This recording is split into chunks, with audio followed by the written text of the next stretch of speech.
जी, तो बिस्मिल्लाहिर्रहमानिर्रहीम। आज हम बनाएंगे इमान्स किचन में बेसन की रोटी। बेसन की रोटी जो बहुत सिंपल और बहुत टेस्टी है।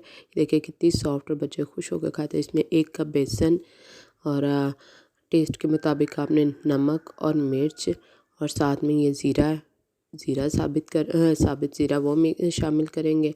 और इसमें हम साथ में आम जो नॉर्मल घर में हम लोग इस्तेमाल करते हैं आटा, वो 1 कप आटे का, 1 कप बेसन और 1 कप आटा।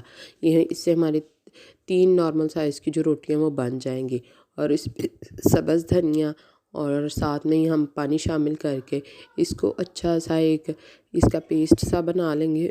और वो देखिए कितने मज़े की और टेस्टी सी रोटी बनेंगी, जो कि बच्चों को टिफ़िन में भी डाल के दे सकते हैं, घर में भी किसी टाइम पे। इन सबको मिक्स करके ऐसे हम लोगों ने तवे पे डाल के और इस पर अच्छा सा घी, अगर आपके पास देसी घी अवेलेबल है तो वो लगा के इसकी रोटी बनाएं। और ये इतनी सॉफ्ट, इतनी मज़े की, बारिश के मौसम में और वैसे भी इतनी मज़े की लगती है।